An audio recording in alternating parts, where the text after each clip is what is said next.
오늘 우리에게 주시는 하나님의 말씀은 구약성경 여호수아 1장 1절부터 9절까지의 말씀입니다. 하나님의 말씀을 봉독해 드립니다. 여호와의 종 모세가 죽은 후에 여호와께서 모세의 수종자 눈의 아들 여호수아에게 말씀하여 이르시되 내 종 모세가 죽었으니 이제 너는 이 모든 백성과 더불어 일어나 이 요단을 건너 내가 그들 곧 이스라엘 자손에게 주는 그 땅으로 가라. 내가 모세에게 말한 바와 같이 너희 발바닥으로 밟는 곳은 모두 내가 너희에게 주었노니 곧 광야와 이 레바논에서부터 큰 강 곧 유브라데 강까지 헷 족속의 온 땅과 또 해지는 쪽 대해까지 너희의 영토가 되리라. 내 평생에 너를 능히 대적할 자가 없으리니 내가 모세와 함께 있었던 것 같이 너와 함께 있을 것임이니라. 내가 너를 떠나지 아니하며 버리지 아니하리니 강하고 담대하라. 너는 내가 그들의 조상에게 맹세하여 그들에게 주리라 한 땅을 이 백성에게 차지하게 하리라. 오직 강하고 극히 담대하여 나의 종 모세가 내게 명령한 그 율법을 다 지켜 행하고 우로나 좌로나 치우치지 말라. 그리하면 어디로 가든지 형통하리니 이 율법책을 내 입에서 떠나지 말게 하며 주야로 그것을 묵상하여 그 안에 기록된 대로 다 지켜 행하라. 그리하면 내 길이 평탄하게 될 것이며 내가 형통하리라. 내가 내게 명령한 것이 아니냐. 강하고 담대하라. 두려워하지 말며 놀라지 말라. 네가 어디로 가든지 네 하나님 여호와가 너와 함께 하느니라 하시니라. 아멘.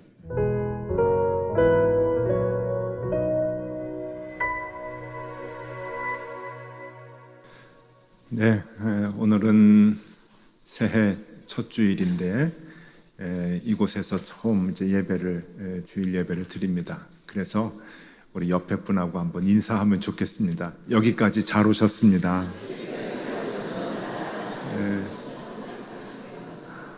오늘 여건이 그렇게 좋지 않네요. 주차하는 것도 굉장히 힘드셨을 테고 또 눈까지 이렇게 와서 아이고 하나님 왜 이렇게 우리를 힘들게 하나 아침에 그렇게 살짝 그렇게 원망도 드리고 그랬는데 그래도 기우였습니다. 이렇게 여기까지 잘 오셔서 우리 함께 예배하게 돼서 얼마나 기쁜지 모르겠습니다. 여호수아 본바다라는 제목으로 우리가 말씀을 나누겠는데 이게 오늘 설교의 제목이기도 하지만 이번 한 주간에 있을 특별 새벽 기도의 주제이기도 합니다. 여호수아를 보면서 우리가 믿음의 도전을 받기를 원하는 마음으로 이번 한 주간 특별 새벽 기도를 준비를 했습니다. 오늘은 여호수아의 1장의 그 첫 부분을 보면서 무엇을 하나님께서 우리에게 말씀을 하시는가, 우리가 어떤 도전을 받아야 되는가 하는 것을 같이 나눠보고자 합니다. 여호수아 1장 1절에서 9절의 말씀을 우리는 너무 좋아합니다. 교회를 조금 다니신 분들은 이 말씀에 그 힘이 있고 또 이 말씀에 큰 도전이 있어서 언제나 우리의 그 신앙의 큰 그 기준을 삼고 또 새로운 힘을 얻을 때마다 이 말씀으로 새 힘을 얻는 그러한 이제 분들이 많이 계실 텐데요. 이 말씀을 보면서 가장 중요하게 생각하는 부분, 제일 좋아하는 부분이 무엇인가 하면은 강하고 담대하라 라고 하는 말씀일 것입니다. 강하고 담대하라고 하는 이 말씀이 3번 반복이 됩니다. 6절과 7절 그리고 9절에 그렇게 한 번씩 나옵니다.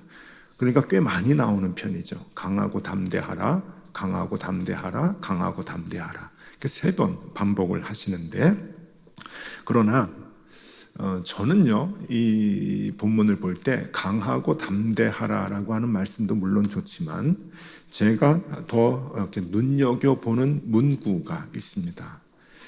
저는 사실 그게 더 중요하다라고 생각을 하는데 그 말씀이 바로 두려워하지 말고 놀라지 말라라고 하는 표현입니다. 하나님이 이스라엘 백성들에게 두려워하지 말라, 놀라지 말라라고 하는데 저는 이 말씀이 훨씬 더 이 오늘 본문에서 중요하다고 생각을 하는데요. 9절 말씀을 다시 읽어드리겠습니다. 내가 네게 명령한 것이 아니냐? 강하고 담대하라. 두려워하지 말며 놀라지 말라. 내가 어디로 가든지 내 하나님 여호와가 너와 함께 하느니라 하시니라. 여기에서 두려워하지 말며 놀라지 말라고 한번 말씀을 하십니다. 왜 이런 말씀을 하시는가 하면은, 이게 우리가 이제 거꾸로 생각하면은 이제 그 예상이 되는 거죠. 이스라엘 백성이 두려워할 것이라고 하는 것을 이제 예상했기 때문입니다. 하나님이 지금이 이스라엘 사람들이 가나안에서 나와서 40년 동안 온갖 고생을 한 뒤에 이제 애굽에서 나왔죠. 애굽에서 나와서 온갖 고생을 한 뒤에 가나안으로 들어가기 바로 직전입니다. 가나안 땅 눈앞에 보면서 지금 하는 그 이야기인데, 그런데 기뻐해야 될 때잖아요. 야, 40년 동안 고생한 거 이제 결실을 맺는다라고 그 생각을 해야 하는 그때에 분명히 하나님은 아셨어요. 이스라엘 백성들이 두려워할 것이다. 두려워할 것이다. 그래서 하나님은 예방주사를 이제 놓는 거죠. 두려워하지 말아라, 놀라지 말아라 라고 그렇게 말씀을 하십니다. 왜냐하면은 이스라엘 백성들은 아마 하나님이 생각하실 때 이런 반응을 반드시 보일 거라고 하나님은 여기셨던 것 같아요. 야, 요단강 건너서 이스라엘로 들어가. 그랬더니 너무 놀라가지고, 이게 뭐죠? 하나님, 이건 아니잖아요. 이거 하려고 40년 우리 개고생 시킨 겁니까? 분명히 이런 이제 반응이 나올 거라고 하나님은 생각을 하신 거예요. 하나님 너무하셨습니다. 이게 진작 알았으면 우리 진작 애굽으로 돌아갔을 텐데 지금에서야 이걸 알려주십니까? 라는 반응. 이제는 돌아갈 수도 없잖아요. 하나님, 우리 보고 어떻게 하라는 얘기예요? 라는 그러한 반응이 나올 거를 하나님은 분명히 아셨습니다. 그래서 이스라엘 사람들에게 두려워하지 말고 놀래지 마. 그리고 강하고 담대해, 강하고 담대해, 강하고 담대해. 이렇게 3번을 얘기를 하게 되시는 거죠. 그러니까 그 상황이 굉장히 이게 아주 특별한 상황이 되는 겁니다. 왜 두려워하지 말고 놀라지 말라라고 얘기를 할까? 미리 얘기를 할까? 이스라엘 사람들은요, 고생할 만큼 다 한 사람들입니다. 경험할 만큼 다 했던 사람들이고, 웬만한 인생에서 받아야 되는 고난은 다 겪었던 사람입니다. 여러분, 이제 사람들에게, 야, 너 앞으로 좀 어려움이 있을 텐데, 두려워하지 마, 놀라지 마, 라고 얘기를 하면은, 내공이 좀 이렇게 있는 사람은 뭐라고 대답을 하는가 하면은, 아이고, 제가 산전, 수전, 공중전까지 다 겪었습니다. 뭐가 와도 이제는 흔들리지 않습니다. 이제 그렇게 얘기하는 사람들이 많습니다. 아마 여기에도 그런 분들 계실 거예요. 우리가 예배당 옮기는데 여기서 조금 고생할 겁니다. 눈이 좀 올 겁니다. 그러면은, 아이고, 목사님, 산전, 수전 다 겪었어요. 뭘 그런 걸 가지고 그러세요? 고생을 많이 한 분들은 그런 반응을 이제 하시죠. 근데 이스라엘 백성들이 딱 그거예요. 이스라엘 백성들은 웬만해서는 놀래질 않아요. 웬만해서는 두려워하지 않습니다. 왜냐하면 40년 동안 산전수전 다 겪었기 때문에 그래요. 그런데 하나님께서 지금 뭐라 그러시냐면은 그런 이스라엘 백성들에게 두려워하지 말아라, 놀래지 말아라 그래요. 왜 그랬을까요? 엄청난 일이 앞으로 벌어지기 때문에 그런 거죠.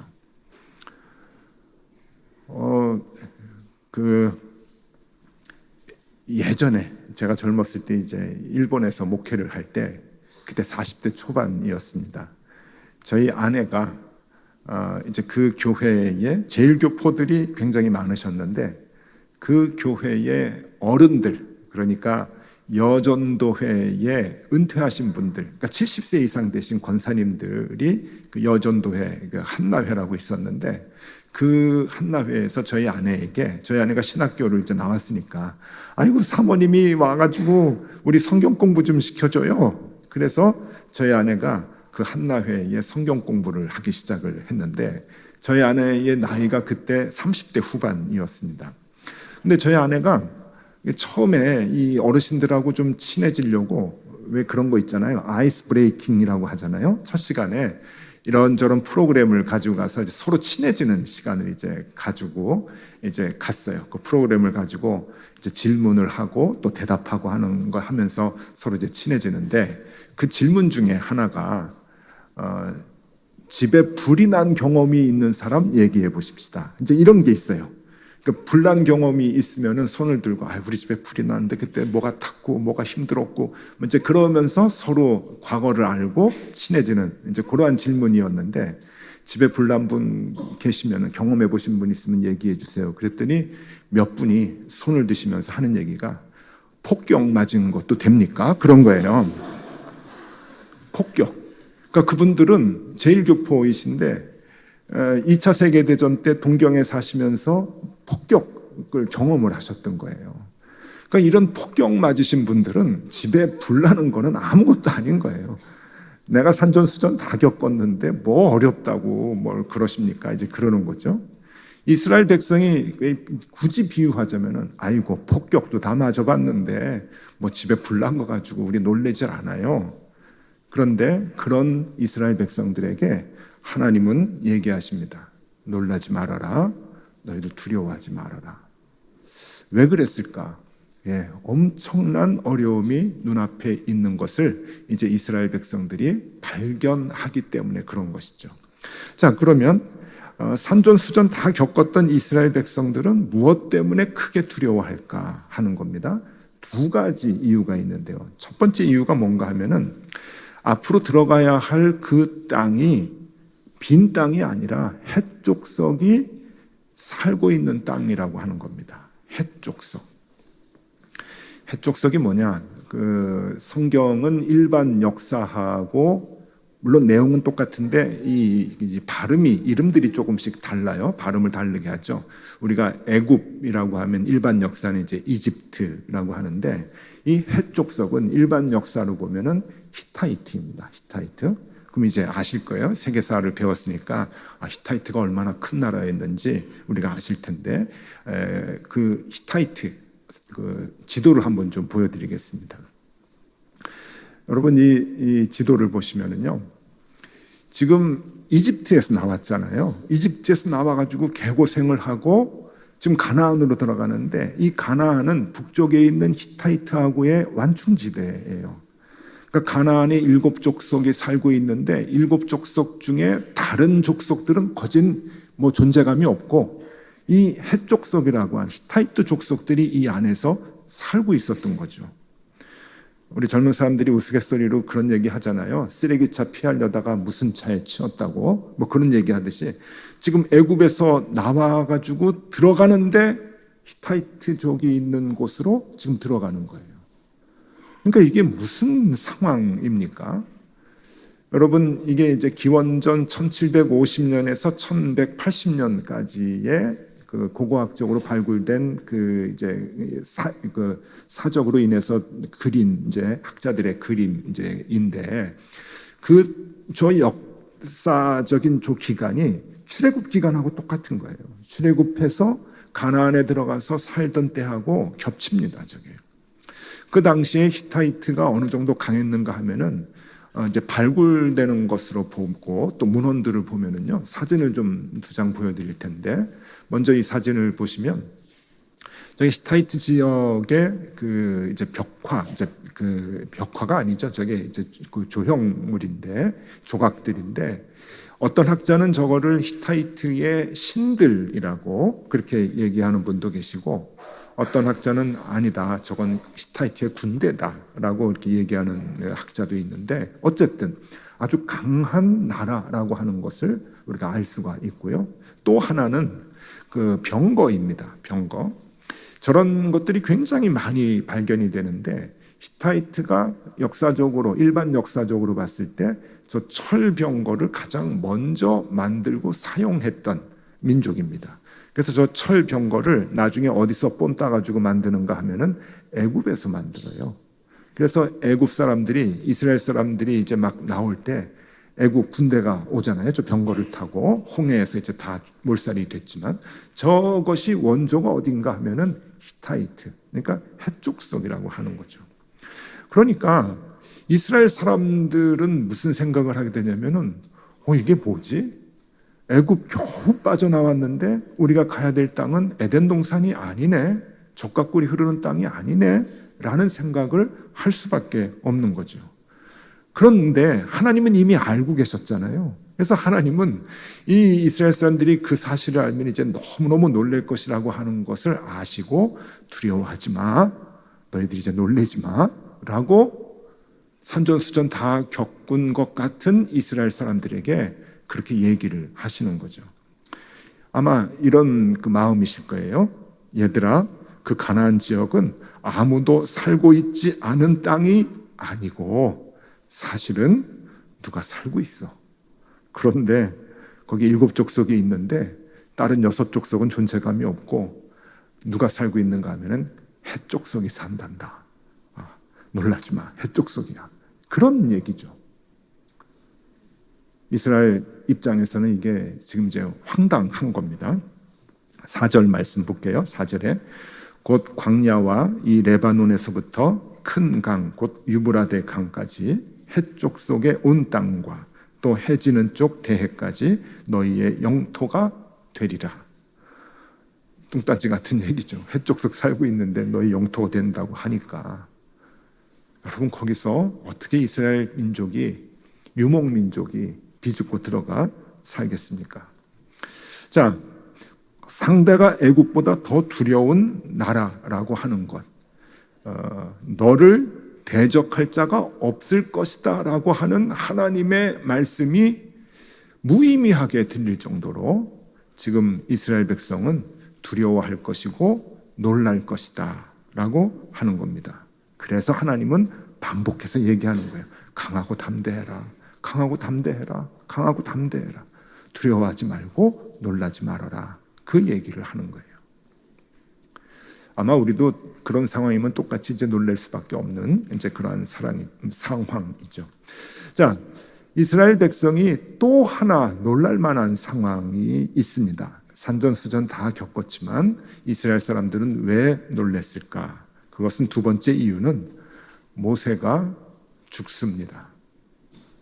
이게 아주 중요해요. 모세가 죽어요. 모세가 죽었다고 하는 것은 이스라엘 민족에게 이제 더 이상 의지할 사람이 없다는 거예요. 우리는 지금 성경을 보면서 여호수아가 있잖아요. 리더십이 교체가 됐잖아요.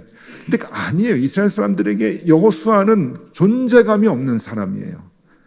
모세하고는 비교가 안 되는 사람이죠. 왜냐하면 모세는 애굽의 군사들을 물리쳤던 사람이고 광야에서 아말렉과 싸워서 이기게 했던 사람이고 그리고 에돔과 모압과 암몬을 다 이겨서 이제 가나안으로 들어가는 그러한 길을 열어준 사람이 바로 모세였는데 그 모세가 이제 죽게 됩니다. 이스라엘 사람에게는 다른 지도자는 없어요. 요즘 젊은이들은 그러잖아요. 선진국에서 태어나서 선진국을 산다 그러잖아요.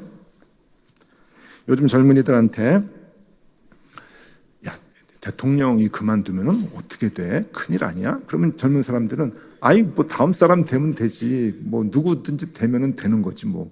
야, 누가 돼도 될 수 있어? 그럼요. 국가가 시스템으로 움직이는 거지 사람으로 움직이는 건가요? 요즘 젊은이들은 그렇게 얘기를 합니다.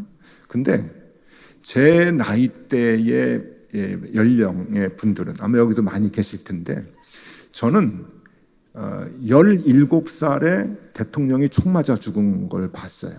그렇죠? 다 그 연령대에 좀 비슷하실 거예요. 17살에 대통령이 총 맞아 돌아가셨는데 그분은 18년 동안 대통령이셨어요. 그러니까 저는 무슨 얘기인가 하면은 태어날 때부터 그분이셨어요. 18살 고등학교 2학년 때입니다. 제가 생각을 다 제 나름대로 하고 제 그 존재감도 갖고 자아의식도 갖고 살아가는데 대통령은 한 분밖에 없었어요. 근데 그분이 돌아가신 거예요, 갑자기.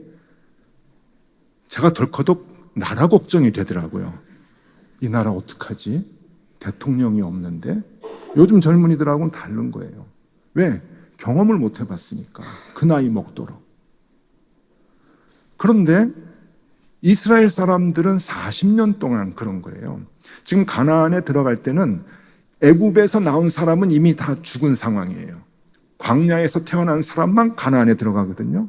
그러면 다 40세 미만인데 그 사람들은 유일한 왕이 누구였는가 하면은 모세였어요. 그리고 모세가 어마어마한 리더십을 갖고 그들을 지켜주고 살려줬잖아요. 근데 지금 그 모세가 죽었습니다. 젊은 사람이 그 바통을 이어받는다고 여호수아가 있는데 아닌 거예요. 위기입니다. 이스라엘 사람들에게 모세가 죽었다는 것은 위기이죠. 그런데 이상한 표현이 하나 나옵니다. 2절 말씀에 보면은 내 종 모세가 죽었으니 이제 너는 이 모든 백성과 더불어 일어나 이 요단을 건너 내가 그들 곧 이스라엘 자손에게 주는 그 땅으로 가라. 저는 성경을 볼 때마다 조금 그 이상한 부분이 있으면은 이게 해결이 안 되면 속이 상하거든요. 이것도 해결이 안 되는 거예요.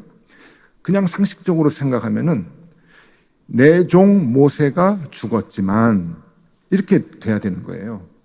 모세가 죽었지만 이제 너희는 백성과 더불어 가나안으로 들어가라. 이렇게 돼야 되는데 모세가 죽었으니 들어가라. 이게 이상하잖아요. 모세가 죽었으니까 잘 됐어. 이제 들어가. 그러는 거예요. 아니, 하나님 이건 아니죠. 모세가 죽었지만 그래도 어떻게 꾸역꾸역 들어가야 된다. 여호수아를 중심으로 너희는 들어가야 된다. 그렇게 얘기하셔야 되는데 하나님 기다리셨듯이 모세가 죽었으니까 이제 들어가라. 이게 무슨 뜻일까? 이게 왜 그런가 하면은 다른 지도자가 나온다는 거예요. 근데 우리는 상식적으로 그동안 모세 뒤를 이어서 모세의 역할을 여호수아가 했다고 생각을 하는데 그렇지 않습니다. 이 이스라엘 사람들이 엄청나게 두려워하고 엄청나게 놀라게 된 이 두 가지 상황. 가나안 땅은 해쪽 속에 살아. 히타이트 민족이야. 가나안에 들어가야 되는데 우리에게는 지도자가 없어. 모세라고 하는 그 인물이 없어. 죽었어. 어떻게 할 겁니까? 하나님은 이들에게 새로운 지도자를 세우는데 여호수아가 아닙니다. 놀라셨죠? 제가 좀 이단같이 보이시죠, 지금? 여호수아가 아니에요. 여호수아가 아니고 무엇인지 한번 살펴보십시오. 7절과 8절 읽어드릴게요. 오직 강하고 극히 담대하여 나의 종 모세가 내게 명령한 그 율법을 다 지켜 행하고 우로나 자로나 치우치지 말라. 그리하면 어디로 가든지 형통하리니 이 율법책을 내 입에서 떠나지 말게 하며 주야로 그것을 묵상하여 그 안에 기록된 대로 다 지켜 행하라. 그리하면 내 길이 평탄하게 될 것이며 내가 형통하리라. 이스라엘을 통치하는 리더는 여호수아가 아니에요. 이제부터는 뭐가 되는가? 율법이 되는 겁니다. 율법. 여호수아의 위대한 점이 하나 있어요. 그게 뭔가 하면은 율법을 왕으로 삼게 한 거예요. 그래서 여호수아가 위대한 거지 여호수아가 리더가 아닌 거예요. 모세 때 하나님이 율법을 주셨잖아요. 그래서 모세가 그것을 기록을 합니다. 광야에서. 여호수아가 한 일은 모세가 기록한 하나님의 그 말씀이 앞으로는 이스라엘을 지켜주고 인도해주는 왕입니다. 라고 하는 대관식을 올려드린 거예요. 그래서 우리가 성경책을 보면은, 그러니까 성경 보면은 그 문단마다 요새는 친절하게 소제목이 나오잖아요. 소제목이 나오는데 저에게 누가 이 여호수아 1장 1절에서 9절까지의 소제목을 좀 붙여봐라. 그러면 저는 자신 있게 소제목 붙일 거예요. 율법의 대관식. 하나님의 말씀에 지금 여호수아가 그리고 이스라엘 백성들이 왕관을 씌워드리는 거예요. 율법이 우리의 왕입니다. 이제 모세는 죽었지만 율법이 우리의 유일한 리더입니다라고 율법을 올려 세우는 거죠. 여호수아의 위대함이 여기에 있습니다. 그래서 이 여호수아 1장은 코페르니쿠스적 대전환이 일어나는 거예요. 그래서 여호수아가 위대한 거예요. 모세가 리더가 됐고 모세가 왕같이 이스라엘 백성을 이끌었지만 모세가 죽은 뒤로 그 뒤에는 말씀이 이끌게 되는 거예요. 여호수아도 그래서 그 말씀을 세워서 말씀이 우리의 왕입니다 여겼고 그 말씀을 앞세웠고 그 뒤에 이스라엘의 모든 사사와 모든 왕들이 다윗이 왕 같고 솔로몬이 왕 같지만 아니에요. 다윗도 말씀을 왕으로 세웠고 솔로몬도 말씀을 왕으로 세웠던 사람들이죠. 이스라엘을 통치하고 이스라엘을 지도하는 것은 율법이었습니다. 그 시스템을 만든 사람이 여호수아고요. 그것을 단적으로 보여주는 사건이 하나 나오는데 여호수아 3장 6절에 보면은 이렇게 나옵니다. 이제 요단강을 건너가는데 이번 주 새벽기도 때 이 본문 말씀을 더 자세하게 볼 텐데 한번 보십시오. 요단강을 건너갈 때 어떤 방법을 선택을 했는가? 3장 6절에 여호수아가 또 제사장들에게 말하여 이르되 언약궤를 메고 백성의 앞서 건너라 하매 곧 언약궤를 메고 백성의 앞서 나아가니라. 그랬지. 언약궤가 맨 먼저 나갔지. 그래서 요단강을 건넜지 이렇게 생각을 하는데 이게 하나님의 명령이라고 생각을 해요, 우리는. 근데 성경을 보면은 아니에요. 하나님의 명령이 아니고 여호수아가 명령을 해요. 하나님은 여기에 대해서 반응 없어요.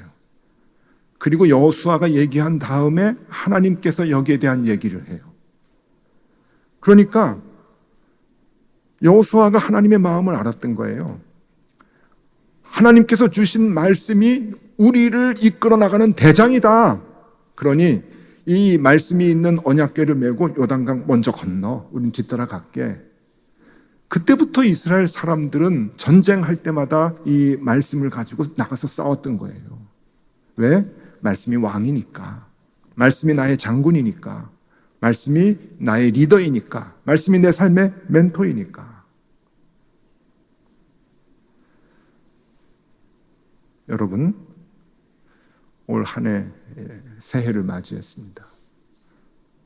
어떻게 사실 겁니까? 이 불확실한 사회 속에서 불확실한 상황이잖아요. 2025년에 이런 일들이 일어나리라고 누가 생각을 합니까? 놀랍잖아요. 두렵잖아요.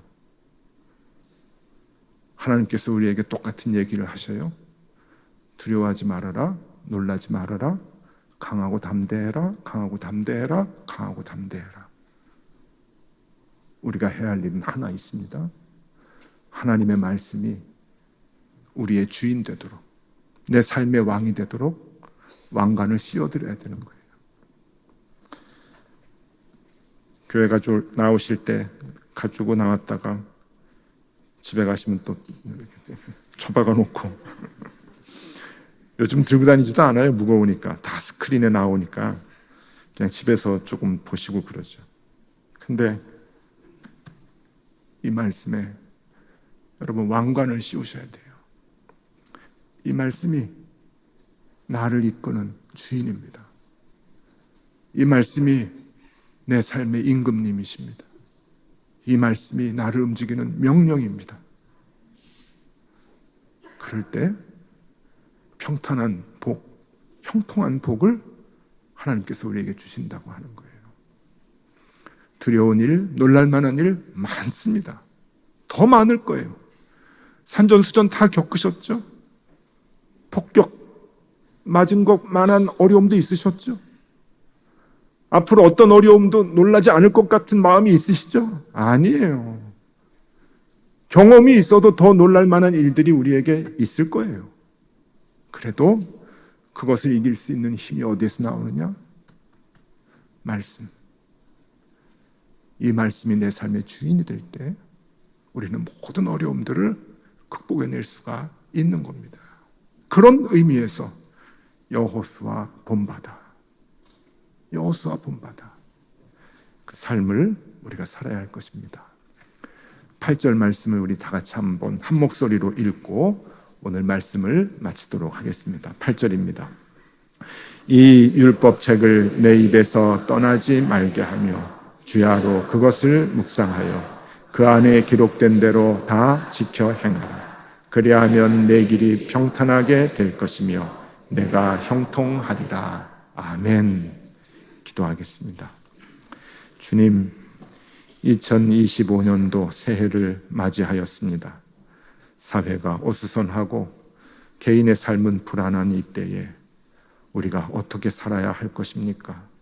바라옵기는 우리가 말씀을 따라 살게 하여 주옵소서.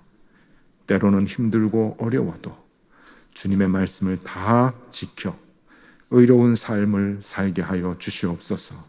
그리하여 결국 평탄하고 형통한 그 복을 우리가 얻게 하여 주시옵소서. 예수 그리스도 이름으로 기도드리옵나이다. 아멘.